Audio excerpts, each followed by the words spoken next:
పరిచయలో కృపను బట్టి దేవునికి వందనాలు చెల్లిస్తూ వాక్య న్యాయాధిపతుల గ్రంథము 16వ అధ్యాయము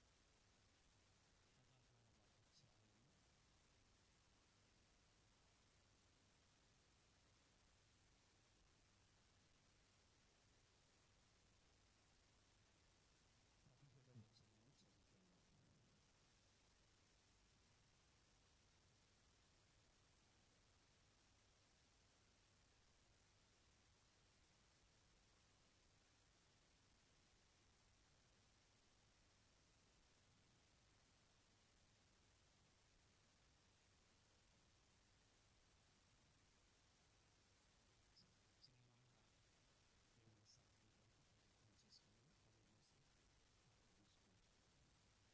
మహాపరిశుద్ధుడైన ప్రేమ కలిగిన మా ప్రియ పరలోకపు తండ్రి, కృపయు కనికరములు కలిగిన గొప్ప దేవుడా, మీ ఘనమైన శ్రేష్టమైన అతి ఉన్నతమైన నామాన్ని బట్టి మీకు స్తుతులు చెల్లిస్తూ ఉంటున్నాను. స్తుతులకు పాత్రుడవు, ఆరాధనకు యోగ్యుడవు, మహిమా స్వరూపి, మహోన్నతుడైన మంచి దేవుడా, మా స్తుతుల సింహాసన ఆశీనుడా, మీకు వందనాలు చెల్లిస్తూ ఉంటున్నాను. ఇదిగో తండ్రి, మీ నిన్నటి దినము చక్కగా దాసులను మమ్మలను మరి ప్రవీణ్ గారిని నన్ను వాడుతున్న విధానాన్ని బట్టి మీకు వందనాలు. ఈరోజు కూడా రెండవ రోజుగా మరి దాసులు నిలబడి ఉన్నాను. మీ ఆత్మాభిషేకం అనుగ్రహించి మీ బిడ్డలకు కావలసిన చక్కటి వర్తమానాలను అందించుమని నన్ను మరుగుపరిచి మిమ్మల్ని బయలుపరచుకున్నాను. కృతజ్ఞతలు చెల్లించి యేసు నామమున ప్రార్థిస్తుంటున్నాను పరమ తండ్రి. ఆమేన్. దేవునికి మహిమ కలుగును గాక. చదవబడ్డ వాక్యాన్ని మరొకసారి చదువుతాను. న్యాయాధిపతుల గ్రంథము 16వ అధ్యాయము 17వ వచనం.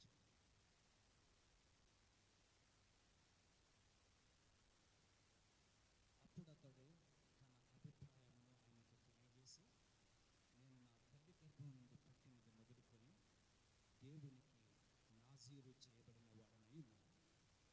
నా తల మీదికి మంగళకత్తి రాలేదు. నాకు క్షౌరము చేసిన ఎడల నా బలము నాలో నుండి తొలగిపోయి ఇతర మనుషుల వారు అగుదునని ఆమెతో అనెను. ఈ వాక్యము మనందరికీ సుపరిచితమైనటువంటి వాక్య భాగం. సాంసోను జీవితంలో కూడా అతని బలమును గురించినటువంటి రహస్యము దెలీలాతో తెలియపరిచినట్టుగా చూస్తున్నాము. మొదటిసారి అంటాడు, నీ బలం ఎందులో ఉన్నది అన్నప్పుడు మొదటిసారి అతను ఏమంటాడంటే, తన బలము సామాజిక చొవ్వలతో నన్ను పంపిస్తే నా బలం పోతాను. మొదటి మరి ఇది న్యాయాధిపతులు 16వ అధ్యాయం 7వ వచనంలో అంటాడు. అది కాలేదు. రెండవసారి అంటాడు, కొత్త తాళ్ళతో వాడని పేనిన కొత్త తాళ్ళతో బంధిస్తే నా బలం వెళ్ళిపోతుందని రెండవసారి అంటాడు. అది జరగలేదు. మూడవసారి ఏమంటాడంటే, ఇక్కడ 13వ వచనం చివరి భాగంలో అంటాడు, నీవు నా తలజడలను 7 అల్లిన ఎడల సరి అని ఆమెతో చెప్పింది. అంటే తల వెంట్రుకలను 7 జడలుగా అల్లితే నా బలం పోతుంది. అది కూడా జరగలేదు. ఆమె విసిగిస్తుంటే చివరికి భరించలేక తన యొక్క బలం యొక్క రహస్యాన్ని దెలీలాతో చెప్పినట్టుగా మనం చూస్తాం. స్తోత్రం. ఈరోజు మన అంశం ఏంటంటే, నీవు నేను ప్రత్యేకించబడి యు ఆర్ యూనిక్. నువ్వు ఒక ప్రత్యేకమైనటువంటి వ్యక్తి. యేసు క్రీస్తు రక్తములో కడగబడి ఆయనను స్వరక్షకునిగా అంగీకరించిన నువ్వు ఈ లోకంలో ఒక ప్రత్యేకమైన దానవు, ప్రత్యేకమైనటువంటి వాడు. ఈ విషయాన్ని ఈరోజు నేను అనుకుంటాను, ఈరోజు చాలా ఎగ్జాంపుల్స్ ఉంటాయి, జాగ్రత్తగా గమనించాలి. యేసుక్రీస్తు ప్రభువారు ఎగ్జాంపుల్ అంటే ఉపమానము లేకుండా ఏది బోధించలేదు. నా తలంపు ఏముంటుందంటే, వాక్యం అందించాలన్నప్పుడు చదువుకున్న వారికి, జ్ఞానవంతులకే కాదు, ఏమి చదువు రాని వారికి కూడా అర్థం కావాలి. లేకపోతే నేను చెప్పిందంతా వ్యర్థమే. కాబట్టి సామాన్యమైన శైలిలో ప్రతిదానికి కళ్ళకు కట్టినట్టుగా ఒక ఎగ్జాంపుల్ ఇస్తే అది ఎలా ఉంటుందంటే అలా స్థిరంగా మనసులో నాటుకొని ఉంటుంది. కాబట్టి కొన్ని విషయాలను జ్ఞాపకం చేసుకుందాం. సాంసోను దేవుడు ఎందుకు పుట్టించాడు అనంటే, ఆనాటి ఇశ్రాయేలు దేశం యొక్క పరిస్థితి ఏంటి అంటే, శత్రువుల చేత, చుట్టుపక్కల ఉన్నటువంటి శత్రువుల చేత వాళ్ళు ఓడించబడుతున్నారు.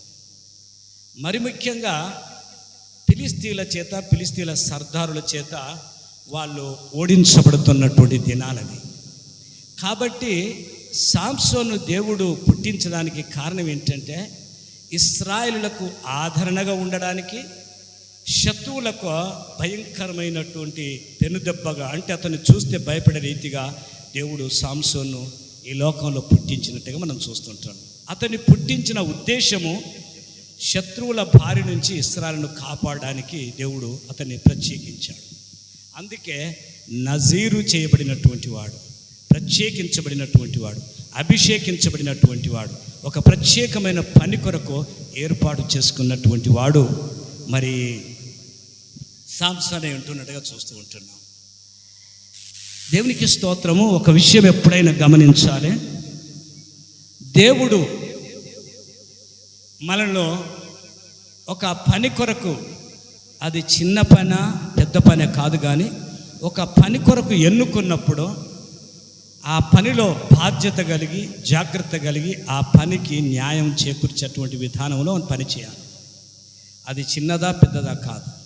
మనం కొంచెంలో నమ్మకం కలిగి ఉంటే దేవుడు అనేకమైన వాటి మీద మనకు అధికారం ఇచ్చేటువంటి దేవుడు. ఆ చిన్న దాంట్లో తప్పిపోతే రెండవ అవకాశాన్ని దేవుడు మనకి ఇవ్వడన్న సత్యం మనందరికీ తెలిసిన విషయమే. కనుక దేవుడు సాంసోను ఒక ప్రత్యేకమైన బాధ్యత అప్పగించినప్పుడు ఎప్పుడు కానీ ఒక విషయం గమనించాలి. ఒక గొప్ప బాధ్యత అప్పగించినప్పుడు ఆ బాధ్యత కంటే మించిన జీవితాన్ని కలిగి ఉండేటువంటి లక్షణం మనకు కలిగి ఉండాలి. ఆ బాధ్యతకు తగిన రీతిగా మన జీవితాన్ని ఏర్పాటు చేసుకోవాలి. ఒక మాట చెప్తాను, మనం అర్ధరాత్రి రోడ్డు మీద నడుచుకుంటూ వెళితే మనను కుక్కలు కూడా మందలించాయి కదా. కాదే ఒక సీఎంఓ పిఎం నడుచుకుంటూ పోతాడా? మీరు చెప్పండి, పోతాడా లేదా? పోతాడా? పోలేడు కదా. వాళ్ళకు బాధ్యత ఉంది, వాళ్ళకు అడుగడుగున ప్రాణాపాయం ఉంటుంది, వాళ్ళు పోలేరు. కానీ మనం ఏ రాత్రి ఏ పగలు ఎక్కడ వెళ్ళాలన్నా, సో బాధ్యత ఎంత ఎక్కువైతే, భారం ఎంత ఎక్కువైతే బాధ్యత అంత కలిగి ఉండాలి. చూడండి, కాయని చెట్టు ఎలా ఉంటుందంటే నిటారుగా ఉంటుంది, కాచిన చెట్టు ఎలా ఉంటుందంటే వంగి ఉంటుంది కదా.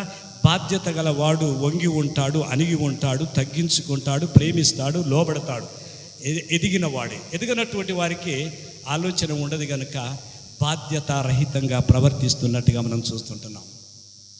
సాంసోను జీవితంలో ఒక గురుతరమైన బాధ్యత, ఒక జనాంగాన్ని కాపాడడానికి దేవుడు అతన్ని ఒక కారణ జన్ముడిగా ఈ లోకంలో పుట్టించినట్టుగా మనం చూస్తూ ఉంటున్నాం.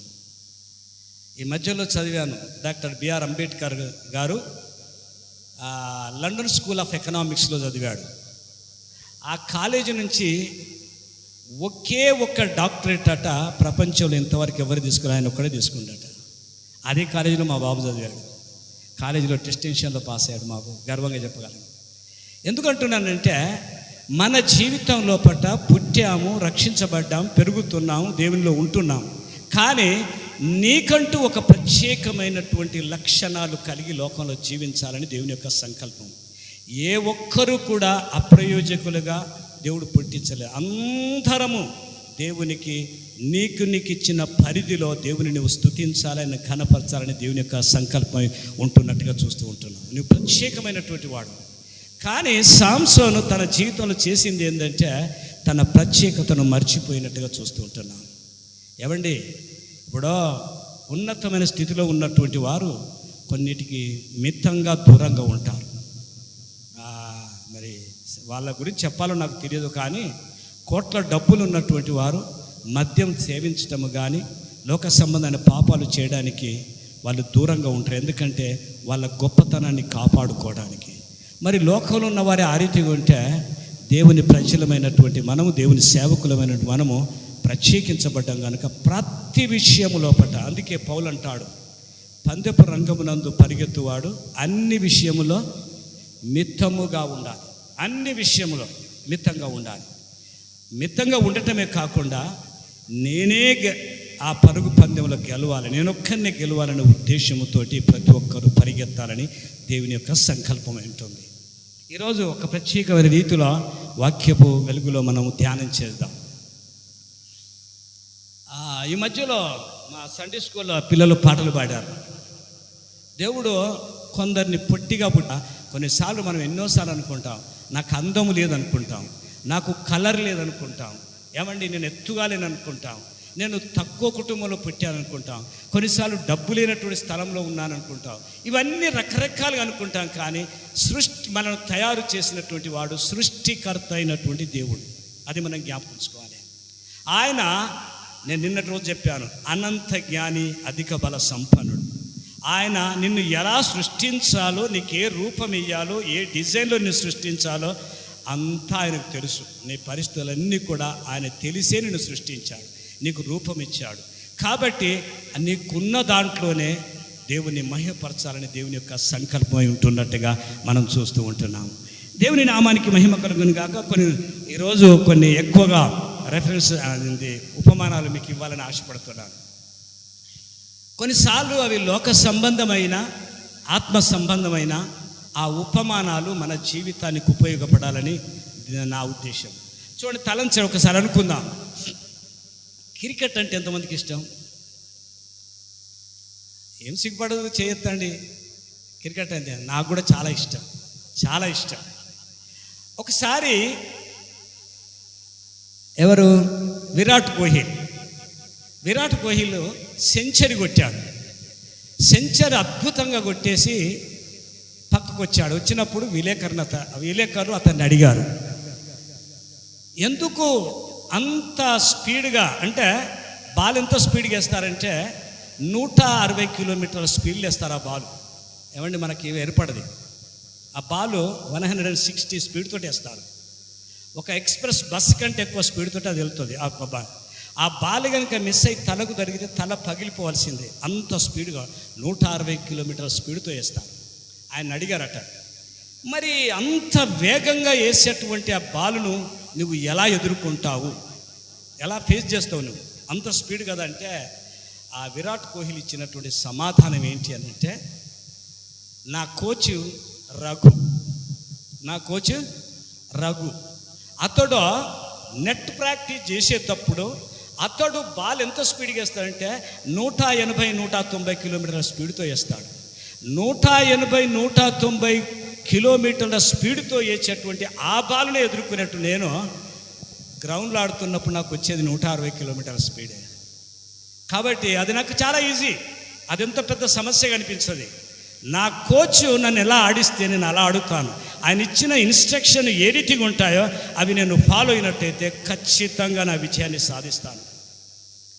స్కూల్లో టీచర్ ఉంటాడు, అందరికీ ఒకే లెసన్ చెప్తాడు. కానీ కొందరు ఫస్ట్ వస్తారు, కొందరు సెకండ్ వస్తారు, కొందరు థర్డ్ వస్తారు, కొందరు ఫెయిల్ అవుతారు.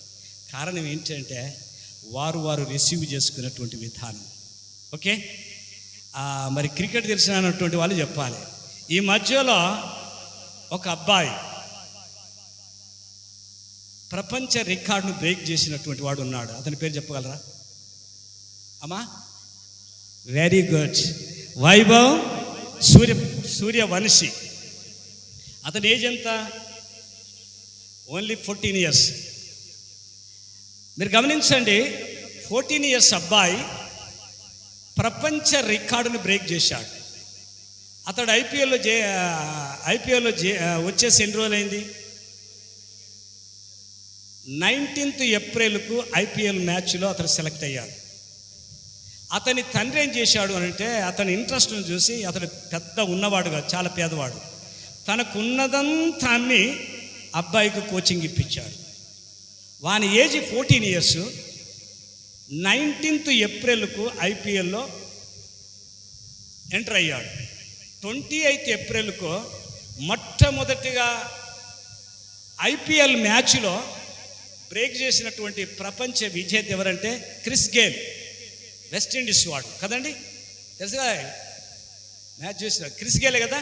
అతడు 30 బాల్లో పట్ట 100 రన్స్ చేశాడు. ఈ వైభవ్ 19వ తారీఖు ఏప్రిల్లో ఎంటర్ అయ్యాడు. 28th ఏప్రిల్కి ఆట ఆడాడు. 28th ఏప్రిల్కి ఆట ఆడి 35 బాల్స్ లోపట 100, అంటే క్రిస్ గేల్ యొక్క ప్రపంచ రికార్డును బ్రేక్ చేశాడు.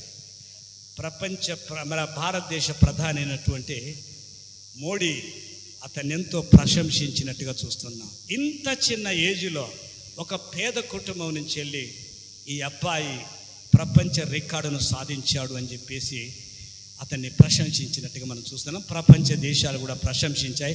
అంతేకాకుండా క్రికెట్ టీం, అంటే ప్రపంచమంతా క్రికెట్ ప్లేయర్స్ ఎవరైతే ఉంటారో వారందరూ కూడా చాలా సంతోషించి అతన్ని అభినందించారు. కారణం ఏమిటంటే నేను చెప్తాను, ఒక మాట జాగ్రత్తగా గమనించండి. మనం ఏ పని చేస్తామో ఆ పనిలో అజాగ్రత్తగా చేస్తున్నాము కదా, చెయ్యాలి కదా అనే ఉద్దేశంతో కాకుండా నువ్వు చేసే పనిలో పట్టుదలతోటి, ప్రతి ఒక్కరు ఏ పని చేస్తారో ఆ పనిలో నైపుణ్యత కలిగి నా పనికి 100% నేను న్యాయం చేకూర్చాలనే ఉద్దేశంతో మనం చేస్తే మనం సాధించగలం. దేవునికి స్తోత్రము. చాలా చక్కగా మనం గమనించవలసిన విషయం నేను చెప్తాను. సహోదరుల గురించి ఒక మాట చెప్తాను. స్త్రీలై పుట్టినటువంటి వారికి ఉండవలసిన మొదటి లక్షణం ఏంటంటే వాళ్ళు వంట వండటంలో బాగుండాలి. ఏమండి, వంట వండటంలో బాగుండాలి. కొంతమంది స్త్రీలు ఎలా వండుతారు వంటలంటే చాలా టేస్ట్ వచ్చేటట్టుగా ఎలాంటిది ఇచ్చినా వండుతారు. కొంతమంది అన్ని ఇచ్చినా ఇంకా వాళ్ళ దురదృష్టం, చేసుకున్న వాళ్ళ అదృష్టం ఏం చెప్పలేను.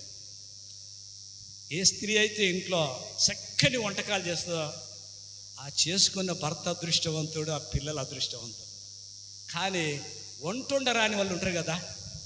ఇంకా మరి నేను అంటాను, స్త్రీ అయి పుట్టినటువంటి వారికి ఉండవలసిన మొదటి లక్షణం, నువ్వు ఐఏఎస్ చదువు, దేశానికి ప్రెసిడెంట్గా, ప్రైమ్ మినిస్టర్గా ఉండవలసిన లక్షణం ఏంటంటే ఉడవకెళ్ళి అన్ని కొనుక్కొచ్చి తింటారు, కానీ భార్య ఉడితే తిన్నట్టు ఉండదు కదా, అదే కదా. కానీ వారికి ఉండాల్సినటువంటి లక్షణం ఏంటంటే మంచి వంటకాలు ఉండటం. కొంతమంది చిన్న విషయాన్ని కానీ బహు జాగ్రత్తగా ఇంట్రెస్ట్ తోటి ఆ పనిని న్యాయం చేకూర్చడానికి ప్రయత్నం చేస్తూ ఉంటారు. కాబట్టి నేను అందుకే ఉదయకాలం అన్న పేరు మర్చిపోయాను. నాగార్జునతో మాట్లాడినప్పుడు అన్నాను, ఏమన్నానంటే చేతులు మారితే రుచులు మారుతాయి. 30 కోళ్ళు 30 మందికి చూడమంటే 30 టేస్టులు, అవే నూనె పోస్తారు, అదే మసాలాలు వేస్తారు, అదే అన్నీ వేస్తారు. వాళ్ళు వేసేది అదే, వీళ్ళు వేసేది అదే. కానీ కొంతమంది వంట లోపట మధురమైనటువంటి రుచి వస్తుంది, కొంతమందిలో రాదు. కారణం ఏంటంటే ఏది ఎప్పుడు వేయాలో, ఎలా వేయాలో వారికి మరి అధ్యయనం ఉన్నట్టయితే వారు జ్ఞాపకం చేసుకుంటే చక్కగా ఉండగలరని దేవుని యొక్క వాక్యాన్ని బట్టి నేను మనవి చేస్తున్నాను. చూడండి, ఒక వాక్యం చదువుకుందాం మనం. సామెతల గ్రంథం 22వ అధ్యాయం 29వ వచనం.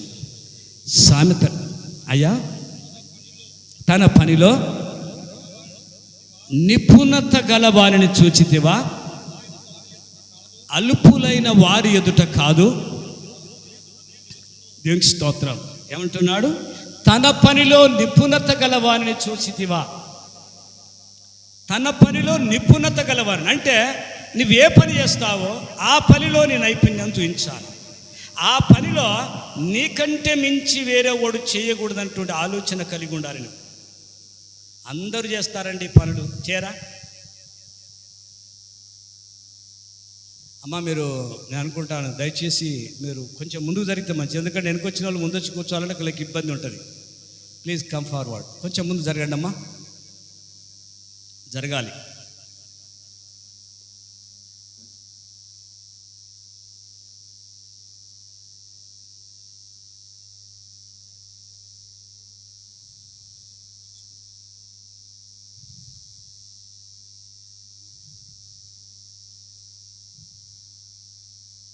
పాపాయ్ కొంచెం ముందు జరగదు, నో ప్రాబ్లం, జరగండి, పర్వాలేదు, స్థలం ఉంది కదా. ఎప్పుడే కానీ మనం సంఘానికి కానీ మీటింగ్స్ ఎక్కడ వెళ్ళినా ముందుట వస్తే మనం ముందొచ్చే కూర్చోవాలి, వెనుక కూర్చోకూడదు. ఎందుకంటే వెనుక వచ్చిన వాళ్ళు ముందర కూర్చోవాలంటే వాళ్ళు ఇబ్బందిగా ఫీల్ అవుతారు ఎక్కడైనా కూడా. దేవుని నామానికి స్తోత్రాలు. ఇక్కడ ఏమనంటే తన పనిలో నిపుణత గల వారిని చూచితివా. వాడు సామాన్యుల ఎదుట కాదట, రాజుల ఎదుటనే అతడు నిలబడతాడు. అన్నీ ఏమన్నాను, అన్ని ఉపమానాలు. తన పనిలో నిపుణత గల వారిని చూసిదివా, వాడు మన సామాన్య అల్పులైన వారి ఎదుట కాదు కానీ రాజుల ఎదుటనే నిలబడతాడు. ఎంతమందికి మీకు తెలుసు డాలీ ఛాయ్వాలా ఎంతమందికి తెలుసు? నేను ముసలాన్ని, నేను యూట్యూబ్ ఎక్కువ చూడను, అవన్నీ చూడను, నాకంటే ఎక్కువ తెలివి మీకే ఉండాలి. డాలీ ఛాయ్వాలా అనేటువంటి వ్యక్తి ఉన్నాడు. అతను చదువుకోలేడు, ఛాయ్ మాత్రం చేస్తాడు. మీరు సోషల్ మీడియాలో చూసినా, యూట్యూబ్లో చూసినా, ఫేస్బుక్లో చూసినా, ఇన్స్టాగ్రామ్లో చూసినా అతని పేరు కనబడతాడు. డాలీ ఛాయ్వాలని కొడితే చాలు. అతడు చదువుకోలేదు, ఖాళీ టీ మాత్రం చేస్తాడు, ఛాయ్ మాత్రం చేస్తాడు. కానీ వాడు ఎలా చేస్తాడంటే అందరు చేసినట్టుగా చేయడు. వాని స్టైల్ వేరుంటుంది, వాని విధానం వేరుంటుంది. వాడు పాలు కలపటం, పాలు పోయటం డిజైనే ఉంది. వాడు ఛాయ్ కలపటం వేరే ఉంటుంది, వాడు అందించడం వేరే ఉంటుంది. అయితే వాడు రోడ్డు మీద ఛాయ్ పెట్టుకొని అమ్ముకునేటువంటి వాడు ఫేస్బుక్లో, యూట్యూబ్లో, ఇన్స్టాగ్రామ్లో ఉన్నాడు అని అంటే వాడు అంతవరకు పోయాడు. కారణం ఏంటంటే ఎప్పుడు పోయాడు అంత దూరం వాడంటే వాడి దగ్గర బిల్ గేట్ వచ్చి ఛాయ్ తాగాడు. మీకు తెలుసా ఆ విషయం? బిల్ గేట్ అంత గొప్ప కోటీశ్వరుడు, అంత గొప్ప అధినేత డాలీ ఛాయ్వాలను సోషల్ మీడియాలో చూసి అతడు వెళ్ళి ఛాయ్ తాగాడు. గమనించాలా? మీరు ముందుకు జరుగుతారా అరండి? ఇంకా చాలా సంతోషం. మీరు ముందు జరిగితే వాళ్ళు ఇంకా కొంతమంది స్త్రీలు కూర్చోవడానికి అవకాశం ఉంటుంది. మీరు ఇంకా కొంచెం శ్రీనివాస్ గారు కొంచెం జరిగితే ఓకే. తమ్ముడు మీరు ముందు జరగండి ప్లీజ్. అయితే ఈ డాలీ ఛాయ్ వాళ్ళ దగ్గర బిల్ గేట్ ఛాయ్ తాగాడు. బిల్ గేట్ ఛాయ్ తాగిన తర్వాత ఇన్స్టాగ్రామ్లో బిల్ గేట్ పెట్టాలా, ఛాయ్ వాళ్ళ పెట్టాలా? డాలీ ఛాయ్ వాళ్ళ పెట్టాలా? డాలీ ఛాయ్ వాళ్ళ పెట్టాలి. కానీ ఆవిడ పెట్టలేదు, బిల్ గేట్ పెట్టాడు. ఎందుకంటే ఏమి చదువు రానటువంటి వాడు, ఏమండి పెద్దన్న, లోక సంబంధమైనటువంటి ఏ విద్యలు లేనటువంటి వాడు, కానీ బ్రిలిగేట్ అతని దగ్గర ఛాయ్ తాగిన తర్వాత బ్రిలిగేటే పెట్టాడు ఇందులో ఇన్స్టాగ్రామ్. ఆ ఇన్స్టాగ్రామ్లో ఆయన పెట్టినందుకు వాడు ప్రపంచంలో ఫేమస్ అయిపోయాడు. వాడు చదివాడా? చదవలేదు. వాడు జ్ఞానవంతుడా? కాదు. ఒక చిన్న పని ఛాయ్ చేసుకొని బ్రతికేటువంటి వాడు ప్రపంచంలో పేరు వెళ్ళినట్టుగా మనం చూస్తూ ఉంటున్నాం. నేను చెప్పొచ్చేది ఏంటి అని అంటే, మనము చేసే పని చిన్నదా పెద్దదా కాదు. అమ్మ దయచేసి అందరూ వినాలి. మనం వచ్చాము ఎలాగో మీటింగ్ కాబట్టి, మీరు సచ్చినట్టుగా మీటింగ్ అయిపోయే వరకు ఉంటారు కాబట్టి సచ్చినట్టుగా వినాల్సిందే. మీకు ఇష్టము వినాల్సిందే, ఇష్టం లేకుండా వినాల్సిందే కదా.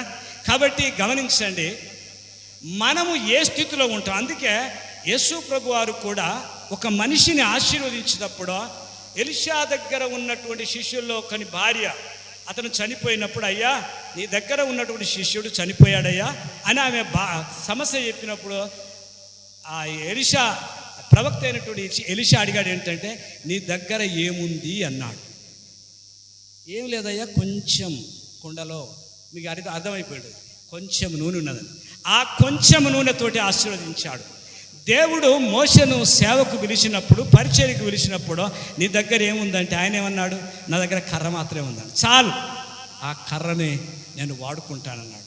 ఆ కర్రని దేవుడు దీవించి సముద్రాలు పాయలేటట్టుగా, ఏమండి సర్వ ప్రకృతి మీద అధికారం కలిగిన కర్రగా, పరలోకం నుంచి మన్నా కురిపించిన కర్రగా, బండ నుంచి నీళ్ళు తెచ్చుకొచ్చిన కర్రగా ఆ కర్రను దేవుడు మార్చాడు. నీ దగ్గర ఏముందో లేని దాని గురించి ఆలోచించకు. వాట్ ఎవర్ యూ హ్యావ్, నీకు కలిగి ఉన్న దాన్ని బట్టే దేవుడు నిన్ను ఆశీర్వదిస్తాడు, నిన్ను వాడుకుంటాడు అనేటువంటి సత్యాన్ని మనం గమనించాలి. ప్రియమైనటువంటి వాళ్ళారా, కనుక తన పనిలో నిపుణత కలిగినటువంటి వారికి, మరి చాలా సందర్భాల్లో నేను అనుకుంటాను, సేవకులమైనటువంటి మనకు ఒక లక్షణం ఉండాలి. ఏంటి అంటే, మనము వాక్యం బోధించటము, యేసుక్రీస్తుని లోకానికి పరిచయం చేస్తున్న ఈ సందర్భం లోపట వాక్యము చదవటం లోపట పర్ఫెక్ట్గా ఉండాలి. ఏమండి, పర్ఫెక్ట్గా ఉండాలి. ఎన్నోసార్లు బైబిల్ను పూర్తి చేసేటువంటి స్థితిని జ్ఞానము కలిగి ఉండాలి. దేవుని స్తోత్రము. కనుక మరి ఒక నైపుణ్యత లేనటువంటి ఏ చదువు లేనటువంటి వాడు ప్రపంచంలో పేరు పొందాడు. కారణం ఏంటంటే వాడు నమ్ముకున్న చిన్న పనైనా ఎంతో నమ్మకంగా ఒక ప్రత్యేక రీతిలో వాడు చేశాడు కనుక డాలి చేవల ప్రపంచంలో పేరు వెళ్ళాడు. అదే రీతిగా కొంతమంది చదువు లేకపోయినా పరిశుద్ధ గ్రంథం మా దగ్గర నేను అప్పుడప్పుడే వాక్యం చెప్తున్న సందర్భం లోపట ఒక ఆయన సేవకుడు మా దగ్గరికి వచ్చాడు. అతను ఎక్కడ పనిచేశాడు అంటే అరకు లోయలో విశాఖపట్నంలో పనిచేశాడు, వైజాగ్లో. చేసిన తర్వాత అతను వచ్చాడు. అతని పేరు అబ్రహాం రెడ్డి గారు. అతను మా దగ్గరికి వచ్చిన తర్వాత మా ఇంట్లో అతనికి ఉండడానికి అవకాశం కల్పించాం. నేను గమనించాను అతడు ఎంత చదువుకుండంటే 5వ క్లాస్ వరకు చదువుకుంటాట. దరిదాపు నేను అనుకుంటాను 95 సంవత్సరాలు ఉంటాడు. ఇప్పుడు ఉన్నాడు 95 సంవత్సరాలు ఉంటాడు. ఆ దైవజనుడు నేను గమనించింది ఏంటంటే 5వ క్లాస్ చదివాడు, కానీ బైబిల్లో ఏ రెఫరెన్స్ ఎక్కడుందంటే నిద్రలో అడిగినా లేచి చెప్పేవాడు. 5th class only. అతడు నేను చాలా సందర్భాలు గమనించాను. నా జీవితానికి అతని ఇన్స్పిరేషన్ ఏంటి అంటే మధ్యరాత్రి ఎప్పుడు లేచినా అతడు మోకాళ్ళ మీద ఉండి ప్రార్థన చేసేవాడు. గంటల కొలది ప్రార్థన చేసేటువంటి వాడు. అతని ద్వారా నేను నేర్చుకున్నాను. దేవుని స్తోత్రం. ఎందుకు చెప్తున్నాను అని అంటే మనము చేసే పని చిన్నదైనా పెద్దదైనా దాన్ని సరి అయిన విధానంలో చేయడానికి మనం ఇష్టపడాలి. కొంతమంది సేవకులు మరి ఎవరిని కించపరచడానికి కాదు, కానీ వారు అవకాశం కలిగించుకొని బైబిల్ చదవడానికి దానిలో నైపుణ్యత సంపాదించుకోవడానికి ఇష్టపడరు. నేను ప్రారంభం లోపట పరిచర్య చేస్తున్న రోజుల్లోపట నా బ్యాక్గ్రౌండు క్రైస్తవులు కాదు, మా అమ్మ నాన్నకు చదువు రాదు, నాకు ఏమి తెలియదు క్రిస్టియానిటీ గురించి. కానీ ఈ పరిశుద్ధ గ్రంథాన్ని పట్టిన తర్వాత నా ప్రపంచం అంత ఇదే. రాత్రి పగలు లేచినా కూర్చున్నా, నేను బండి మీద పోతున్నా, ఏం చేస్తున్నా, ఏ పని చేస్తున్నా, నేను ఒక అంశం నా మనసులో ఉంటుంది. రాత్రి మొదలు దాన్ని ఆలోచిస్తూ ఉంటాను. ప్రారంభ దినాల్లో ఒక్క వర్తమానం తయారు చేసుకోవడానికి 15-20 రోజులు టైం తీసుకునేవాడిని. ఎందుకంటే లూథరన్ చర్చిలో నన్ను రేరుగా వాడుకునేవారు స్పెషల్ అకేషన్స్ ఉన్నప్పుడు. వాళ్ళంతా మాస్టర్ డిగ్రీ చేసినటువంటి వాళ్ళు అంతా ఏమంటారండి, తోపులు, మంచి బైబిల్లో వాళ్ళు జ్ఞానవంతులు, అంతా ఆంధ్ర వాళ్ళు. మరి వాళ్ళ దగ్గర నాకేం చదువులేనటువంటి వాడిని, బైబిల్ చదివినటువంటి వాడిని వెళ్ళి వాక్యం చెప్పాలి. కాబట్టి ఒక్క వర్తమానం 15-20 రోజులు సిద్ధపడి వెళ్ళేటువంటి వాడిని. ఎందుకు చెప్తున్నానంటే మన పనిలో మనకు ఆశ కలిగి ఉంటే ఖచ్చితంగా మనము మెప్పు పొందుతాము, మనము మరి దేవుని యొక్క కృప ద్వారా వర్ధిల్లుతామనే సత్యాన్ని జ్ఞాపకం చేస్తున్నాను. ప్రపంచంలో 180 నుంచి 195 దేశాలని చెప్తుంటారు. 195 దేశాల్లో ఒకప్పుడు మరి దుబాయ్ అంటే అందరికీ పరిచయమైనటువంటి దేశము కాదు. ఒకప్పుడు మామూలు దేశం అది. కానీ దాన్ని కనుగొన్న తర్వాత దానిలో దాగిన నిక్షిప్తమైనటువంటి ధనరాశులు, ఖనిజ సంపద భూగర్భంలో ఎంతో ఉందో కనుగొన్న తర్వాత అది ప్రపంచంలో ఒక ఉన్నతమైన స్థితిలో మారినట్టుగా మనం చూస్తూ ఉంటున్నాం. దేవుడు నిన్ను నన్ను పిలిచాడు. ఎవ్వరము తక్కువ కాదు. అందరికీ తెలివిచ్చాడు, అందరికీ జ్ఞానం ఇచ్చాడు. కానీ మనం దాన్ని వాడుకునే విధానం మీద ఆధారపడి ఉంటుంది. ఏమండి, రోజు వాక్యం చూడండి, కొంతమంది జీవితంలో ఎలా ఉంటుందంటే ఆదివారం వచ్చి బైబిల్ తెరిస్తే మళ్ళీ ఆదివారం వరకు, జుమ్మా టు జుమ్మా, అంతే కదా, సండే టు సండేనే మనం వచ్చి వాక్యం ఇక్కడ తెరిస్తే కాదు. కానీ అనుదిన జీవితంలో వాక్యంతో సంబంధం కలిగి ఉంటే మన జీవితాలు వర్ధిల్లుతాయని దేవుని యొక్క వాక్యం సెలవిస్తున్నట్టుగా చూస్తూ ఉంటున్నాం. దేవుని స్తోత్రం. ఒక వాక్యం చదువుకుందాం. కీర్తనల గ్రంథం 113వ దావీదు కీర్తన 8వ వచనం.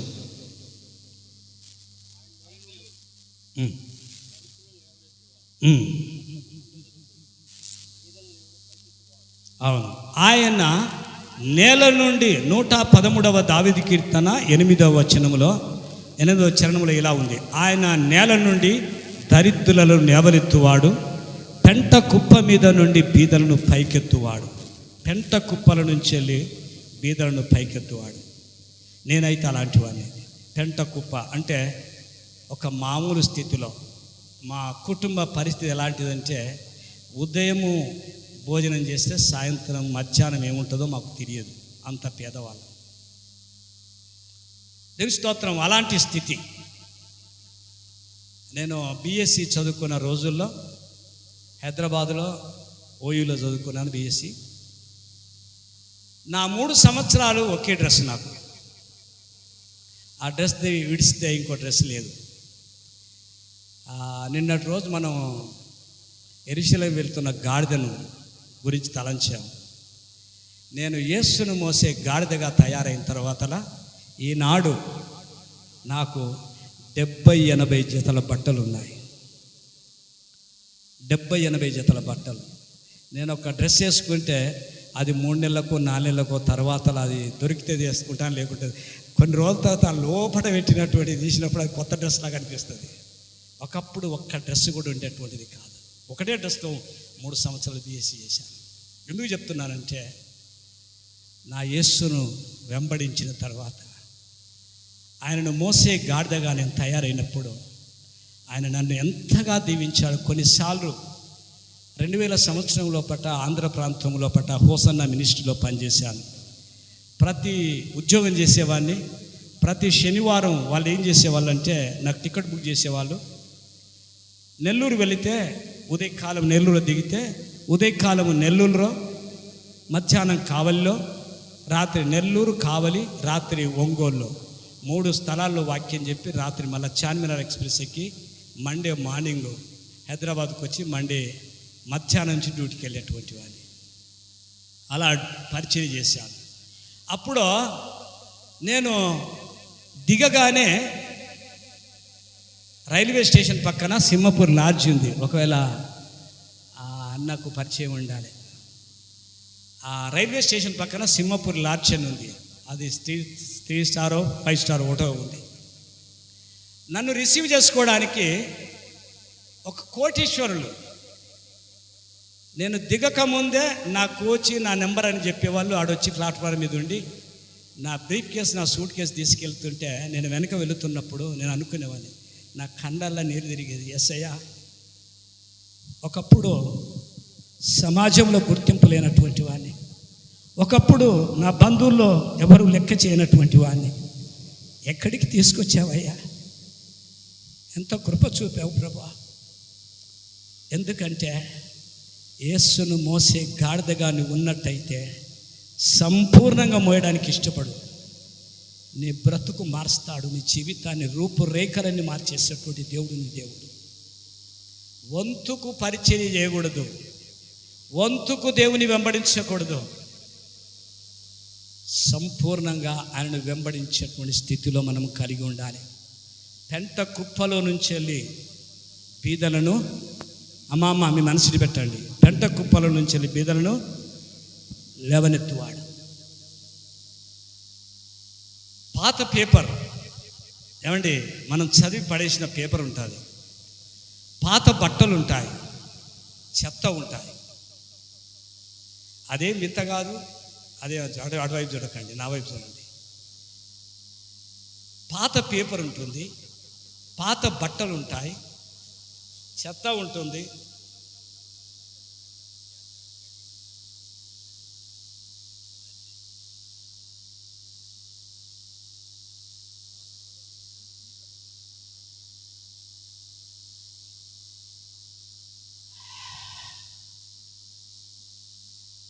ఓకే, పాత పేపరు, పాత బట్టలు, చెత్త.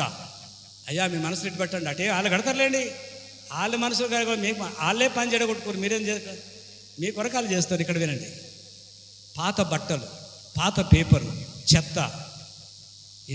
దీన్ని ఏమంటారంటే బయో వేస్ట్ అంటారు కదండి, బయో వేస్ట్. పేపరు కొన్నప్పుడు ఎంత ఉంటుంది దాని ఖరీదు? 5 రూపీస్ 6 రూపీస్ ఉంటుంది. పేపర్ కొన్నప్పుడు దాని విలువ 5-6 రూపాయలు. అది పాతదైన తర్వాత దాన్ని వాడుకుంటేనట దాని విలువ 200 దాకా వస్తాడు. Praise the Lord. పాత బట్టలు, చెత్త, బయో వేస్ట్లో ఏం చేస్తారట? కరెంటు తయారు చేస్తారట. దాన్ని ఏం చేస్తారట? కరెంటు తయారు చేస్తారట. ఇప్పుడు పాత పేపరు, చెత్త, పాత బట్టలు అన్నాను కదా, చెత్త లాంటి మన బ్రతుకుల్లోపట పెంట కుప్పలో ఉన్నటువంటి మనల్ని ఆయన పైకెత్తాడు. చెత్త లాంటి జీవితాలను ఆయన దగ్గరికి వచ్చినప్పుడు మన బ్రతుకులను ముత్యాల మూటలుగా, రత్నాల రాసులుగా మార్చాడు మన యేసయ్య. ఈ సాక్ష్యము మనందరి జీవితంలో మనం కలిగి ఉంటాం. నిజంగా నువ్వు యేసును వెంబడించగలిగితే. ప్రియమైనటువంటి వాళ్ళారా, అందుకే పనికి రాదు అనుకున్నటువంటి వారిని దేవుడు ఎంతో అద్భుతమైనటువంటి రీతిలో వాడుకునేటువంటి వాడై ఉంటాడు. నేను ప్రయోజకుని, నేను చదువుకున్న వాడిని, నేను జ్ఞానవంతుణ్ణి, నేను గొప్పవాడిని అనుకున్నటువంటి వాడిని దేవుడు వాడుకోడు. కానీ అయ్యా నేను ఎందుకు పనికి రాని వాడిని, నాలో ఏ ఆధిక్యతలు లేవయ్యా, నన్ను జ్ఞాపకం చేసుకో ప్రభు అని చెప్పేసి ఆయనను వెంబడిస్తే, ఒక్కసారి నీ జీవితంలో ఒక 10-20 సంవత్సరాలను వెంబడించి వెనకకు మళ్ళీ చూసుకుంటే నువ్వు నీ నోట మాట రాకుండా ఏడుస్తూ ప్రార్థన చేయగలవు. నేను కొన్నిసార్లు రాత్రుల్లో కొన్ని గంటలు ప్రార్థనలో ఉన్నప్పుడు నా జీవితాన్ని నాకు నేనుగా రెక్టిఫై చేసుకుంటున్న సందర్భంలో నేను గమనించేది ఏంటంటే, ఆయన చేసిన మేళ్ళు, ఆయన చేసిన ఉపకారాలు, ఆయన ఆదరించిన జీవిత విధానాన్ని, ఆయన నా పట్ల చూపిన కృపనన్నిటినీ ఒక్కటొక్కటిగా తలస్తూ ఏకాంతంలో రాత్రి వేళలో ప్రార్థన చేసుకుంటున్నప్పుడు ఏం కనబడుతుందంటే, మాటలు రాక ఖాళీ ఏడుస్తాను. ఒక అరగంట సేపు ఏడుస్తాను. నా గుండె బరువు దిగిపోయే వరకు ఏడుస్తాను. ప్రభువా, ఒకప్పుడు ఏంటి, ఎవ్వడు గుర్తించినటువంటి వాడు, మా కుటుంబాల్లో కూడా నన్ను లెక్క చేయనటువంటి స్థితి, ఎన్నో సందర్భాల్లో హీనమైనటువంటి బ్రతుకును బట్టి ఎన్నో సందర్భాల్లో కించపరచబడ్డటువంటి, అవమానపరచబడ్డటువంటి పరిస్థితులు నా జీవితంలో ఎన్నో వచ్చాయి. కానీ ఎందరు అవమానపరిచారో, ఎంతమంది నన్ను వ్యతిరేకించారో వాళ్ళందరూ ఈరోజు నా దగ్గరికి వచ్చి నా సహాయం కోరి ప్రార్థన చెయ్యయ్యా అని చెప్పేసి బ్రతిలాడే స్థితి ఇచ్చినప్పుడు అవన్నీ జ్ఞాపకం చేసుకున్నప్పుడు నేను అనుకుంటాను, దేవా ఏమిటి నా చెత్తలాంటి నా జీవితాన్ని, స్తోత్రం. అందుకే పాత వాటిని, అంతే కదా, మనం ఇటువైపు వెళ్ళమంటే అంకుల్ అట్లా బాగుండేది, ఇటువైపు వెళ్తానంటే, ఎందుకంటే వాళ్ళ చేతిలో స్టీరింగ్ ఉంది కనుక. మనం చెప్పింది వాడు వినకపోయినా మనం ఏం చేయలేదు, అంతే కదండి, వాని చేతిలో స్టీరింగ్ ఉంది కనుక. మరొకటి ఏంటంటే, యేసయ్య మంచి డ్రైవర్. నీ జీవితాన్ని ఆయన చేతిలో పెడితే సురక్షితమైనటువంటి మంచి రోడ్డు గుండా నీ జీవితాన్ని సాఫీగా నడిపించగలడు. కనుక ఈ బయో వేస్ట్ అది ఎంత విలువలేనిదైనా దానికి ఒక విలువ, కొత్త దానికంటే మించిన విలువ పాతదానికి వస్తుంది. మీకు తెలుసో తెలియదో, ద్రాక్షారసము కొత్తగా ఉన్నప్పుడు దాని విలువ అందరూ తాగుతారు. కానీ దాని విలువ ఎప్పుడు పెరుగుతుందంటే అది కుళ్ళిపోయిన తర్వాత. ఏమండి, వైన్ కుళ్ళిపోయిన తర్వాత, అది చెడిపోయిన తర్వాత దాని విలువ పెరుగుతుంది. వైన్లో ఎంత కాలం సర్వీస్ ఉంటే అది మంచిదట. మీకు ఇంకో విషయం తెలుసో తెలియదని నేను చెప్తాను. మంచి చిక్కటి పాలుకున్న విలువ కంటే ఆ పాలు చెడిపోయిన తర్వాత దాన్ని ఏం చేస్తారు? ఏం చేస్తారు అమ్మా? కలాకంది, ఇంకా పన్నీరు. నీ మంచి పాలకున్న విలువ కంటే పన్నీరు విలువ గొప్పది. చెడిపడిన మన బ్రతుకులను దేవుని చేతిలో పెట్టినప్పుడు మంచి పాలకు లేనటువంటి విలువ, అది చెడిపోయిన జీవితాలను దేవుడు పన్నీరుగా మార్చి వాడుకునేటువంటి దేవుడై ఉంటున్నట్టుగా మనం చూస్తున్నాం. దేవుని నామానికి మహిమ కలుగును గాక. చదువుకుందాము. కొరింథీయులకు రాసిన మొదటి పత్రిక 1వ అధ్యాయం 27 నుంచి 29 2 వచనాలు కలిసి ఉన్నాయి. ఏ శరీరియు దేవుని ఎదుట అతిశయింపకుండానట్లు జ్ఞానులను సిగ్గుపరచుటకు లోకములో నుండి ఎర్రి వారిని దేవుడు ఏర్పరచుకొని ఉన్నాడు. బలవత్తులైన వారిని సిగ్గుపరచుటకు లోకములో బలహీనులైన వారిని ఎన్నుకున్నాడు. ఆ తర్వాత ఎన్నికైనటువంటి వారిని కదా, వారందరినీ సిగ్గుపరచడానికి ఎన్నికలేని వారిని వాడుకున్నాడు. జ్ఞానులైన వారిని సిగ్గుపరచడానికి ఎర్రివారిని వాడుకున్నాడు.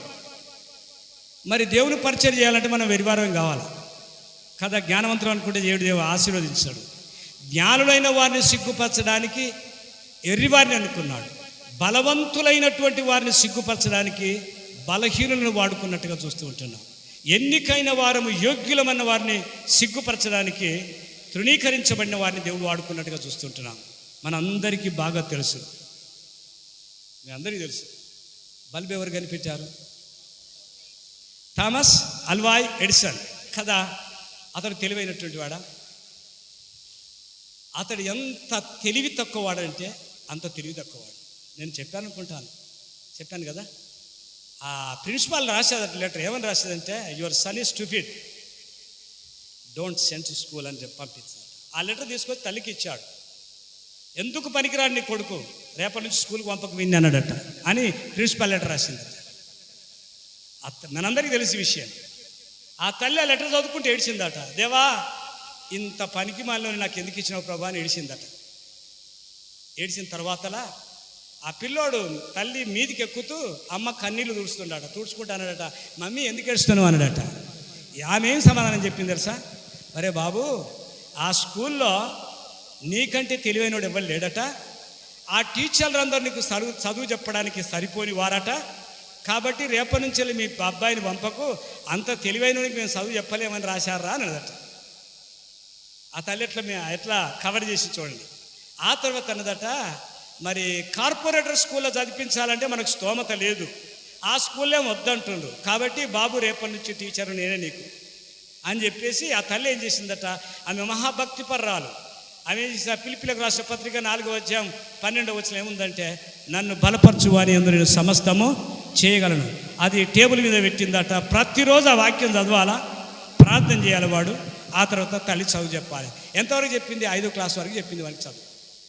5వ క్లాస్ వరకు చెప్పింది. ఆ తర్వాత వదిలిపెట్టింది. వాడు ఆ థామస్ అల్వా ఎడిసన్ ఏం చేశాడు? బల్బు కనిపెట్టడానికి ప్రయత్నం చేశాడు. 10,000 సార్లు ఓడిపోయాడు, అయినా వదిలిపెట్టలేదు. తర్వాత సక్సెస్ అయ్యాడు. సక్సెస్ అయిన తర్వాతలా, బల్బు వెలిగిన తర్వాతలా ఇంటికి పరిగెత్తుకొని వచ్చే, అప్పటికి తల్లి లేదు, తల్లి చనిపోయిందట. ఆ బీరువాలో ఏ బైబిల్ అయితే రోజు చదివించిందో ఆ బైబిల్ని తీసిండట. తీసినప్పుడు అది లెటర్ ఉందట. ఆ లెటర్ అట్లే పెట్టిందట తల్లి. తల్లి చనిపోయినాక ఆ లెటర్ చదువుకొని చాలా ఏడ్చాడట. అమ్మ, ఎందుకు పనికిరాని వాడిని అన్నావు, నేను ప్రయోజకుని అయ్యానమ్మా, నా గురించి ఎంతో ఏడ్చావు తల్లి, కానీ ఈ ప్రయోజనకరమైన కుమారునిగా మార్చబడ్డ తత్వం నువ్వు లేవు తల్లి చెప్పుకోవడానికి అని చెప్పేసి ఏడ్చాడట.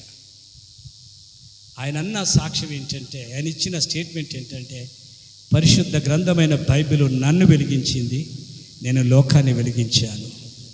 హ్యూమన్ హిస్టరీ లోపట అతని కంటే మించినటువంటి శాస్త్రత లేడన్నట్టుగా ఎందుకు పనికిరాడని లోకము స్టేట్మెంట్ ఇచ్చింది, ప్రిన్సిపల్ లెటర్ రాసింది. కానీ ప్రపంచంలో ఉన్న ప్రజలకందరికీ ఉపయోగపడేటువంటి ఒక గొప్ప సైంటిస్ట్గా దేవుడు అతన్ని మార్చినట్టుగా చూస్తూ ఉంటున్నాం.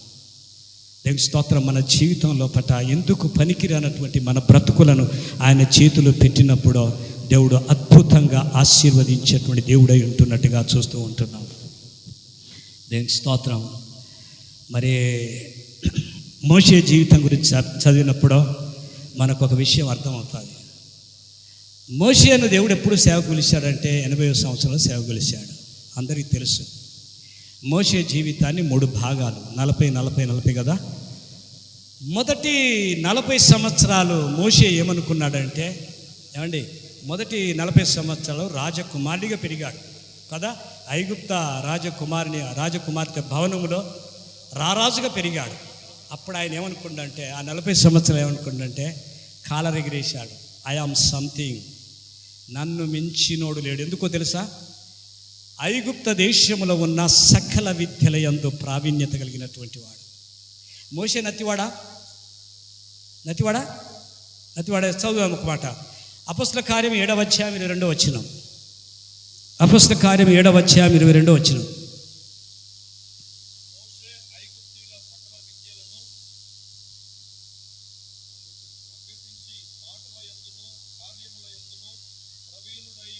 ప్రవీణుడు ఎందులో అంటే మరి నత్యోడా? నత్యోడా? కాదు కాదు కాదు. తప్పించుకోవడానికి బొంకిన మాటలు అవి. తప్పించుకోవడానికి బొంకినాడు. ఆడే వాక్యం ఏంటంటే ఐగుప్త సకల విద్యల యందు ప్రావీణ్యుడు, మాట యందును కార్యముల యందును ప్రవీణుడు. మోషే ఎలాగూ తప్పించుకోవాలి అనేటువంటి రీతిలో దేవునితో మాట్లాడాడు. ఎందుకంటే ఐగుప్త దేశంలో ఉన్న ఫరో ఎంత కఠినుడో తెలుసు. నేను పోతే చనిపోతాను అంతే. అందుకనే అయ్యా నీకు తెలియదు ఎన్నెన్న మాటలు చెప్తావు, వాడు ఎంత ఘోరమైన వాడు నాకు తెలుసు అయ్యా, ఎందుకంటే 40 ఏళ్ళు ఆడవేరిగాను నేను, నువ్వు నాకు చెప్తున్నావు. నిన్న రోజు ప్రవీణ్ గారు దేని గురించి శిష్యుల గురించి మాట్లాడినప్పుడు ఒక మాట చెప్పాడు, మీరు చేపలు బట్టే జాలదు, నా దగ్గరికి వస్తే మనుషులు బట్టే జాలదు. నేను ఇంకా కొంచెం లోతుగా ఒక మాట చెప్పనా?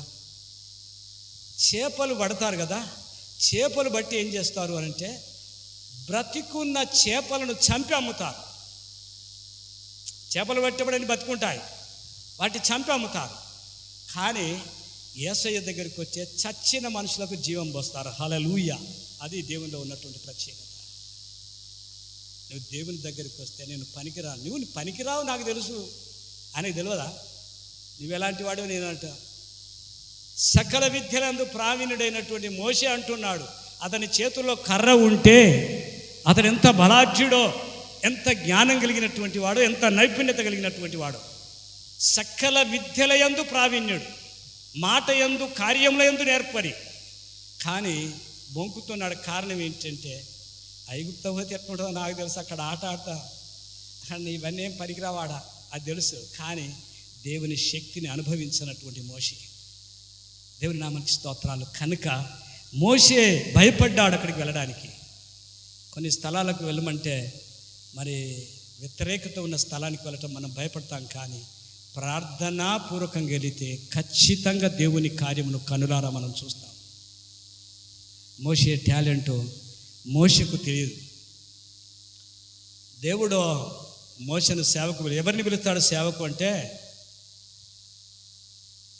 పని చేస్తున్నటువంటి వారిని దేవుడు పిలిచాడు, కానీ పండుకున్న వారిని పిలవలేదు. ఏమండి, మోషే హోరేబులో పట్ట మందను మేపుతున్న పనిలో ఉన్నప్పుడు పిలిచాడు. ఎలీషాను 12వ అరకగట్టి దున్నుతున్నప్పుడు పిలిచాడు.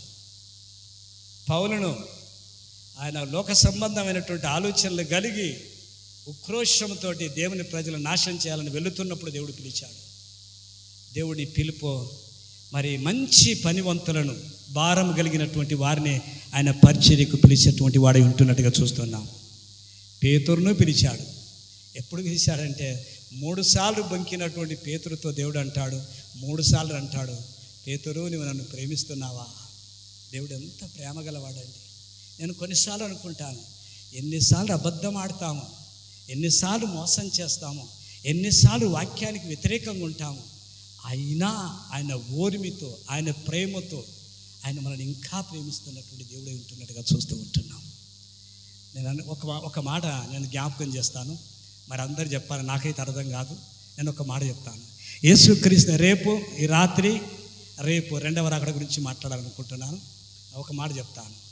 యేసు ప్రభు వచ్చే రోజు ఆయన మధ్యాకాశానికి వస్తే ఎంత భక్తిగా బతికినా, ప్రార్థనా పరలమైన ఎత్తబడతామంటారా? మరి అన్న చెప్పాలి.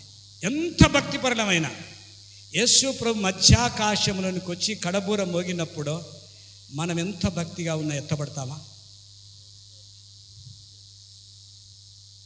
నేను అనుకుంటాను ప్రతి మనిషి స్వార్థపరుడే. నువ్వెంత ప్రార్థన చేసినా, ఎంత భక్తిగా జీవించినా, ప్రకటన గ్రంథం మొదలుకొని ఆదికాండం మొదలు ప్రకటన గ్రంథం అంతా నీకు తెలిసిన ప్రతి మనిషిలో స్వార్థం అనేటువంటిది ఉంటుంది. సాతానుడు ఏం చేస్తాడట, దేవుని రాకడ లోపట ఆ కడబూర శబ్దం మోగినప్పుడు మహిమ శరీరాలు దంచుకొని వెళ్ళిపోవాలి కదా. వాడు అంటాడట, ఏమంటాడట అంటే, పో నాకేం బాధ లేదు కానీ తీసుకున్న లోన్ ఎవడు కట్టాలి? చుట్టుపక్కల వారికి ఉన్నటువంటి అప్పులన్నీ ఎవడు తెరపాలా? అవన్నీ జ్ఞాపకం చేస్తా. వాని దగ్గర లిస్ట్ ఉంటుంది. నాగార్జున, నువ్వు దేవుని కొరకేం చేసావు, సాతాను కొరకేం చేసావు లిస్ట్ ఉంటుంది. ఆ లిస్టులో సాతాను కొరకు చేసినా ఎక్కువ ఉంటాయి, దేవుని కొరకు చేసినా తక్కువ ఉంటాయి. నువ్వు ఎత్తపడతావా? మరి బ్రదర్ ఏమన్నా అనుకోవాలి, పేరు తెలుసు కాబట్టి అన్నాను. దేవుని స్తోత్రం. అట్లా ఆయన కనికర సంపన్నుడు గనుక ఆయన ప్రేమతోటి ఆయన ఎత్తుకునేటువంటి దేవుడై ఉంటున్నట్టుగా చూస్తూ ఉంటున్నాం. ప్రేమించి మరి ఎన్నోసార్లు తప్పిపోయినటువంటి పేతురును కూడా దేవుడు ప్రేమతో 3 సార్లు మందలించినట్టుగా మనం గమనిస్తూ ఉంటున్నాం. దేవుని నామానికి మహిమ కలుగును గాక. ప్రేమైనటువంటి వాళ్ళరా, దేవుని యొక్క సన్నిధిలో మనం ఎదుగుతున్నప్పుడు ప్రతి విషయాన్ని కూడా మనకు అప్పగించిన ప్రతి బాధ్యతలో పట్ల నమ్మకము కలిగి దేవుని యొక్క సన్నిధిలో ఆయన మీద ఆధారపడుతూ ప్రతి పని చేయాలని దేవుని యొక్క సంకల్పం ఉంటున్నట్టుగా చూస్తూ ఉంటున్నాం. ప్రపంచంలో 7 వండర్స్ కదా, ప్రపంచం 7 వండర్స్. ఆ 7 వండర్స్లో ఒక వండర్ ఏంటంటే తాజ్మహల్ కదా, అంతే కదా. తాజ్మహల్ అదేంటిది? సమాధి. 7 వండర్స్లో ఒక వండర్ ఏంటంటే తాజ్మహల్. చనిపోయిన భార్య గురించి కట్టినట్టే ప్రేమ సౌధం. మరి సమాధికే అంత విలువ ఉంటే సజీవంగా ఉన్న నీకెంత విలువ ఉండాలి? ఏమండి, 7 వండర్స్లో ఒక వండరు తాజ్మహల్ అయితే అదొక సమాధి. సమాధిని ప్రపంచంలో ఉన్న వాళ్ళంతా కూడా దాన్ని సందర్శిస్తున్నారు. చనిపోయిన సమాధికి అంత ఉంటే దేవుని స్వారూప్యం లోపల దేవుని పోలికలో పుట్టినటువంటి నీకెంత విలువ ఉండాలి? You are unique. నువ్వు ప్రత్యేకించబడ్డదాను, నువ్వు ప్రత్యేకించబడినటువంటి వాడు. నీ జీవితంలో ఎందుకు జరగటం లేదు కార్యములంటే నువ్వు ఒక ప్రత్యేకమైన ఉద్దేశంతో ఒక తీర్మానం నీ జీవితంలో చేసుకోవటం లేదు. కాలం గడుస్తుంది. నేను ఏ రోజు నుంచి వెళ్ళి అరగంట చెప్పి ప్రార్థనలో గడుపుతాను, అరగంట ప్రార్థన చేసుకుంటాను, అరగంట వాక్యం చదువుతాను, లేక సువార్త ప్రకటించడానికి ఒక నిర్దిష్టమైనటువంటి నిర్ణయంతో నేను లోకంలో సాగిపోతానన్నటువంటి ఒక నిర్ణయాన్ని నువ్వు తీసుకోగలిగితే, ఏమండి మనం అనుకుందాం, 1 సంవత్సరం లోపట డబ్బులు పోగు చేయాలనుకున్నప్పుడు స్త్రీలు చేస్తారా పని? కొంచెం చిన్న పొదుపు మనము పురుషులమైన మనం ఇష్టానుసారం ఖర్చు పెడతాం. అది అందరికీ తెలిసి సత్యం. స్త్రీలు ప్రాణం పోయిన పైసలు తీయరు, అది అందరికీ మనకు తెలుసు. ఎందుకంటే ఈ ఒక్కరే కాదు, ఇక్కడే కాదు, ప్రపంచం అంతా అంతే. వాళ్ళ లక్షణం అది. ఎందుకంటే వాళ్ళు సంసారం గురించి మంచి ఆలోచన కలిగినటువంటి వారిగా ఉంటారు. చిన్న మొత్తము 1 సంవత్సరం లోపల కొన్ని వేలు చేయగలుగుతారు. మన జీవితంలో ఒక చిన్న నిర్ణయం మనం తీసుకోగలిగితే రేపటి నుంచి ఇంతవరకు జీవించిన జీవితం వేరు, ఇంతవరకు బతికిన బ్రతుకు వేరు. ఇక నుంచి నా దేవుని కొరకు, నన్ను రక్షించి నా కొరకు ప్రాణం పెట్టినటువంటి ఆయన కొరకు ప్రతిరోజు 1 గంట, 1 అరగంట నేను దేవునికి సమయం ఇస్తాను. అందరూ ప్రార్థన చేయటం కాదు, కొంతమంది సువార్త ప్రకటించడానికి డబ్బు పోగు చేసి సువార్త ప్రకటించే వారికి ఇవ్వటం, పంపించడం, ఇలాంటిది ఒక నిర్ణయం తీసుకున్నట్టయితే మన జీవితంలో అనుకున్నది సాధించగలం. అందుకే యు ఆర్ యూనిక్. నువ్వు చేయాలనుకుంటే నువ్వు ప్రత్యేకమైన దానవు, ప్రత్యేకమైనటువంటి వాడు. నువ్వు నిర్ణయం తీసుకోవటంలో ఏందండి, ఒక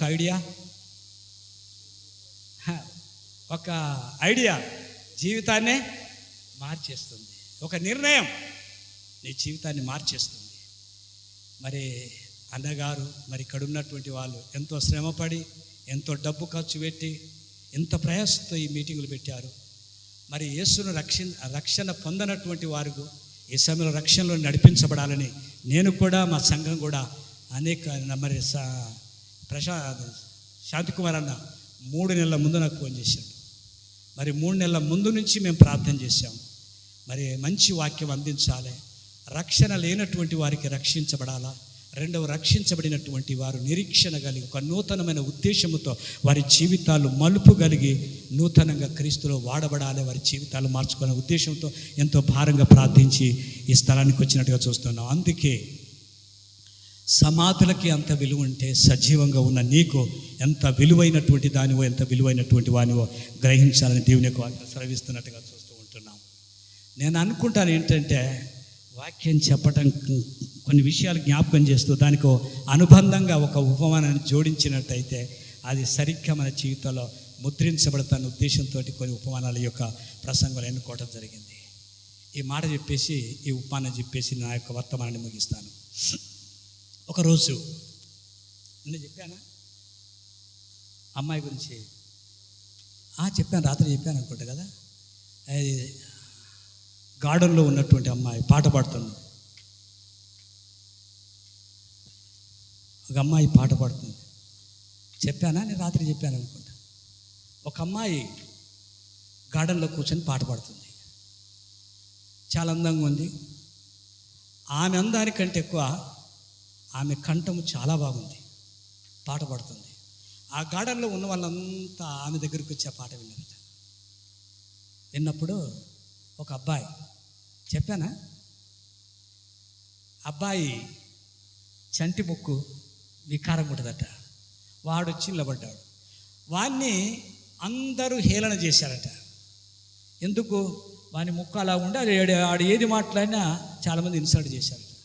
వాడు బాధతోటి ఆడొచ్చి నిలబడ్డాడు. ఆ పాట పాడినప్పుడు వాడు ఆస్వాదించాడు, చాలా సంతోషపడ్డాడు. అందరూ పాట పాడిన తర్వాత అందరూ వెళ్ళిపోయారు. బాగా పాడావని అమ్మాయిని ప్రశంసించి అందరూ వెళ్ళిపోయారు. వీడు ఒక్కడే వెళ్ళలేదట. వీడు వెళ్ళకుండా నిలబడ్డాడట. నిలబడి అబ్బాయి అన్నాడట అమ్మాయితోటి, ఏ అమ్మా, నువ్వు పాడుతావు, నీకు దేవుడు అందం ఇచ్చాడు, మంచి కంఠం ఇచ్చాడు, నువ్వు పాడుతావు. కానీ నేను, నా రూపం బాగలేదు, అందరు నన్ను హేళన చేస్తారు. 10 మందిలో నిలబడాలంటే నాకు సిగ్గు అవుతుంది, నేను నిలబడలేను. నీకేంది, అందంగా ఉన్నావు, మంచి కంఠం ఉంది, పాడుతావు, అందరిని ఆకర్షిస్తావు, కానీ నాకు దేవుడు అలా చేయలేదు కదా అని చెప్పేసి అంటే అమ్మాయి నవ్విందట.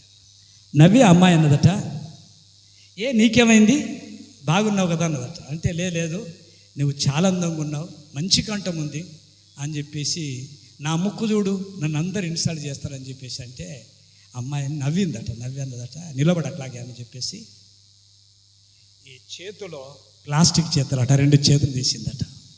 అవి ప్లాస్టిక్ చేతులట. ఆ తర్వాత 2 కాళ్ళు తీసిందట. ఆ 2 కాళ్ళు ప్లాస్టిక్ అట. ఆ తర్వాత కూలింగ్ గ్లాసెస్ పెట్టుకుంది. అద్దాలు ఇలా తీస్తే ఒక కన్ను లేదట. ఆ తర్వాత మంచి ఎంట్రుకలు ఉన్నాయి, అది విగ్గు, అది తీస్తే మొత్తం బూడితలాట. ఇప్పుడు నా రూపం ఎలాగుందో చూడాలట అన్నదట. నువ్వు అందంగా ఉన్నావా, నేను అందంగా ఉన్నా, ఒకసారి చెప్పన్నదట. వాడొక్కసారిగా స్టన్ అయిపోయాడు. ఏం మాట్లాడాలి, నోట మాట రాలేదు. దేవుని కోసం వాడబడాలంటే నీకున్నటువంటి శరీరాన్ని బట్టి కానీ, నీకున్నటువంటి దాన్ని కాదు కానీ, నీకున్నటువంటి ఆశను బట్టి, నీ సమర్పణను బట్టి, నీ త్యాగమును బట్టి నువ్వు వాడబడతావు. అంతేకాని అన్నీ మంచిగుంటే వాడబడాలని కాదు. వంక ఏదో చెప్పుకొని బాధపడటం కాదు, కానీ ఉన్నదానితోటి దేవుణ్ణి తృప్తిపరచడం కొరకు, దేవుని మహిమ కొరకై మనం ఈ లోకంలో జీవించాలి. అందుకే నేను ముందే ఏం చెప్పానంటే, నేను ఎత్తు లేను, నాకు కలర్ లేదు, నాకు చదువు లేదు, నాకు అందం లేదు, అవన్నీ మర్చిపోవాలి. నిన్ను సృష్టించినటువంటి వాడు మాస్టర్ డిజైన్ పీస్గా, ఒక స్పెషల్ పీస్గా నేను తయారు చేశాడు. నీలాగా ప్రపంచంలో ఇంకొకరు ఉండరు. You are unique. నువ్వు ప్రత్యేకించబడ్డదా, నువ్వు ప్రత్యేకించబడినవాడు. కానీ నీ జీవితంలో కార్యములు జరగబోవడానికి గల ప్రధానమైన కారణం ఏంటంటే, నువ్వు ఒక నిర్ణయం తీసుకోవటం లేదు. నీ జీవితంలో పట్ట సంవత్సరాలు దొర్లిపోతున్నాయి. ఏమంటే సంవత్సరాలు దొర్లిపోతున్నాయి, కానీ ప్రత్యేకమైన నిర్ణయం నువ్వు తీసుకోకపోవటం ద్వారానే లోకంలో నువ్వేం చేయలేకపోతున్నావు. నువ్వు అనుకుంటే అందరికంటే మించినటువంటి కార్యాలు నువ్వు చేయగలవన్నటువంటి విషయాన్ని జ్ఞాపకం చేసుకోవాలి. ఒకసారి ఇండియా దేశం నుంచి అమెరికా దేశంలో ఉన్నటువంటి ఒక మిషనరీ, ఆమె ఒక సేవకునికి ప్రతి నెల సపోర్ట్ చేస్తుందట. సపోర్ట్ చేస్తూ ఉంటే కొన్ని సంవత్సరాలు, దరిదాపు ఒక 10 సంవత్సరాల వరకు ఆ సేవకునికి సపోర్ట్ చేసిందట. ఆయనకు అమెరికా పోయేటువంటి అవకాశం దొరికింది. ఆ 10 సంవత్సరాలు ఆమె ద్వారా మేలు పొందిన తర్వాత అమెరికాకు వెళ్ళాడు. అతను వెళ్ళినప్పుడు ఆమె అడ్రస్ తీసుకున్నాడు. మరి 10 సంవత్సరాలు నాకు నెలకెంతో సహాయం చేసింది. ఆ మిషనరీని కలుద్దామని చెప్పేసి ఆమె ఇంటికి వెళ్ళాడట. వెళ్ళినప్పుడు అడ్రస్ తీసుకొని వెళ్ళాడు. వెళ్ళినప్పుడు పోయాడు, ఆ ఇంటికి పోయి కాలింగ్ బెల్ కొట్టిన తర్వాత ఒక కుంటి ఆవిడ వచ్చేసింది. వచ్చి తలుపు తీసిందట.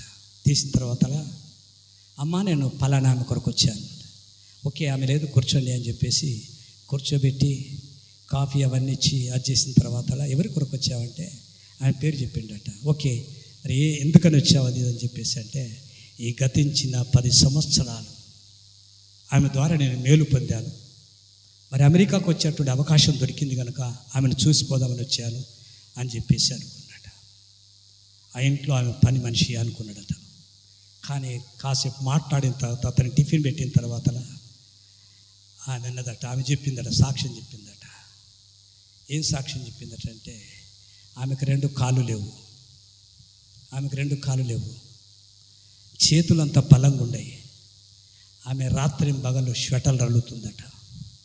ఆ స్వెటర్లు అల్లి దాని ద్వారా వచ్చేటువంటి డబ్బు దేవుని యొక్క పరిచర్య కొరకు పంపిస్తుంది. ఆ ఇంట్లో ఆయన ఏమనుకుండంటే ఆమెను పని మనిషి అనుకోండు. కానీ అతనికి స్పాన్సర్ చేసి ప్రతి నెల 10,000 20,000 పంపినటువంటి సహోదరి ఆమెనే. అయ్యా, నాకు కాళ్ళు లేవు, వేరే ఆధిక్యతలు నాకు లేవు, నాకు వచ్చిందల్లా ఈ చిన్న పని చేయటం వచ్చు. రాత్రి బాగా కష్టపడి స్వెటర్లు అల్లి అమ్మి దాని ద్వారా వచ్చేటువంటిది నా పోషణ కొరకు ఎంత అవసరమో అంతే వాడుకొని మిగిలిందంతా దేవుని యొక్క పరిచర్యలో వాడుతున్నాను ప్రతి నెల అన్నాడట. అప్పుడు అన్నప్పుడు ఆ సేవకుడు ఏడ్చాడట, చాలా ఏడ్చాడట. ఇంత కష్టపడి పని చేసి పంపించే డబ్బులు నేను విలాసవంతంగా గడిపాను. ఏడ్చి ఆమె దగ్గర క్షమాపణ చెప్పాట. అమ్మా, నేను ఇలా నిన్ను చూస్తాననుకోలేదు, నువ్వు ఇలా ఉన్నవని నాకు తెలియదు. నువ్వు పంపిన ఇంత కష్టపడి పంపిన డబ్బులు నేను వ్యర్థంగా ఖర్చు పెట్టాను ఈ 10 సంవత్సరాలు. దేవుడు నన్ను క్షమిస్తాడో లేదో అమ్మా అని చెప్పేసి, నువ్వైనా క్షమించమ్మా, నా జీవితాన్ని మార్చుకుంటా అని చెప్పేసి ఆమె దగ్గర క్షమాపణ కోరి ప్రార్థన చేయించుకొని వచ్చాడు. ఎందుకు ఈ మాటలు చెప్తున్నా, ఇన్ని ఎగ్జాంపుల్స్ నేను ఎందుకు చెప్తున్నానంటే, మనం అనుకుంటాం నాకు జ్ఞానము లేదు, నాకు డబ్బు లేదు, నాకు ఆధిక్యతలు లేవు దేవుని పని చేయడానికి అనుకుంటాం. ఆమెకి ఏ ఆధిక్యత లేదు, 2 కాళ్ళు పోయినాయి. రాత్రి మగలు షటల్ రల్లి వచ్చిన దాంతో ఎంతో గొప్ప పరిచయం చేసినట్టుగా చూస్తూ ఉంటున్నాం. కాబట్టి ఈ మధ్యాహ్న కాల సమయంలో యు ఆర్ యూనిక్. నువ్వు ఒక ప్రత్యేకించబడిన దానివి, నువ్వు ప్రత్యేకించబడిన వాడివి. నీకే పని అయితే అప్పగించాడు, లోకమంతా మర్చిపో. దేవుడు అప్పగించిన పనిలో మొదటిగా ఉండడానికి ఇష్టపడు, ఆయన పనులు చేయడానికి ఇష్టపడు. ఆ పనిలో నువ్వు ఎంతైతే ఆయన కొరకు చేయగలుగుతావో అంత నువ్వు చేయగలిగితే, నిన్నెంతైతే భూలోక పరలోక దీవెనలతో ఆశీర్వదించాలో అంత ఆయన దీవించడానికి ఇష్టపడేటువంటి దేవుడు. ఈరోజు ఈ వర్తమానం విన్న తర్వాత నేను కోరుకునేది, నేను ఆశించేది ఏంటంటే, నువ్వు ప్రత్యేకమైన నిర్ణయం ఈ మధ్యాహ్న కాల సమయంలో నేను ప్రభు కొరకు ఒక ప్రత్యేకమైన గురి కలిగి, ప్రత్యేకమైన ఉద్దేశంతో, ప్రత్యేకమైన తీర్మానంతో నేను ఇక్కడ నుంచి నా యేసయ్య కొరకు, నా కొరకు ప్రాణం పెట్టి లేచి నన్ను పోషిస్తూ, నడిపిస్తూ, ఆదరిస్తూ అన్ని రకాల నాతో ఉన్నటువంటి నా దేవుని కొరకు ఒక నిర్ణయంతో ఈ స్థలం నుంచి వెళుతానన్నటువంటి, ఎంతోమంది కష్టపడి వారి శ్రమనోర్చి వారి డబ్బులు ఖర్చు పెట్టి ఇంత ప్రయాసంతో చేసినటువంటి ఈ కూడికలకు వచ్చే కొద్దిమందిమైన ఆయన కొరకు ప్రత్యేకమైన తీర్మానం చేసుకోగలిగితే, వారు పడ్డ ప్రయాసానికి, మేము అందించిన వాక్యానికి విలువ ఉంటుంది. పరమందున్న దేవుడు కూడా సంతోషిస్తాడు. ఓకే, కన్ను మూసుకుందాం, చిన్న ప్రార్థన చేస్తాను. పరిశుద్ధమైన ప్రేమ కలిగిన మా ప్రియ పరలోకపు తండ్రి, కృపయు కనికరము కలిగినటువంటి గొప్ప దేవుడా, మీ ఘనమైన శ్రేష్టమైన అతి ఉన్నతమైన నామాన్ని బట్టి మీకు స్తుతులు చెల్లిస్తున్నాం. నాయన, రక్షించిన నాటి నుంచి నేటి వరకు నేను ఎలాగున్నాను, ఎంతవరకు నా ప్రభు కొరకు పనిచేశాను. లోకంలో మనుషులు గుర్తించకపోవచ్చు, పరమందున్నటువంటి నీవు మా ప్రతి కదలికను, మా ప్రతి పనిని, ప్రతి మాటను, మేము చేసే నీ ప్రతి కార్యాన్ని నువ్వు గుర్తించేటువంటి వాడవైన దేవుడవైనావు. కనుక ఇంతకుముందు నా జీవితం ఎలాగుందో తెలియదు, కానీ నాకు లేనటువంటి వాటిని తలంచి నా జీవితాన్ని వ్యర్థపరుచుకున్నాను. కానీ నాకున్న దాంట్లోనే, నాకు ఇచ్చిన జ్ఞానములోనే, నాకు ఇచ్చిన సంపదలోనే, నాకు ఇచ్చిన అవకాశముల్లోనే నీ మహిమ కొరకాయి, నీ రాజ్యాభివృద్ధి కొరకాయి, ఆత్మల రక్షణ కొరకాయి, మరి మందిర అవసరతల కొరకాయి నేను చేయగలిగింది ఈనాటి నుంచి ఒక ప్రత్యేకమైన ఉద్దేశంతో నీ కొరకు చేయడానికి సహాయం చేయమని, ప్రతి ఒక్కరిలో ఒక నూతనమైన తీర్మానాన్ని అనుగ్రహించి ఒకరొక్కరిని మీరు దీవించి ఆశీర్వదించి రేపటి నుంచి ఒక ప్రత్యేకమైన గురితో నీ పరిచయంలో పాలు పొందేటువంటి కృపా భాగ్యము మా అందరికీ దయచేయమని కృతజ్ఞతలు చెల్లిస్తూ, మా ప్రభు, మా రక్షకుడు, మా విమోచకుడైన యేసు క్రీస్తు ప్రభు యొక్క శ్రేష్టమైన నామములో స్తుతించి ప్రార్థించి వినయంతో వేడుకుంటున్నాను పరమ తండ్రి. Amen. Amen. God bless you.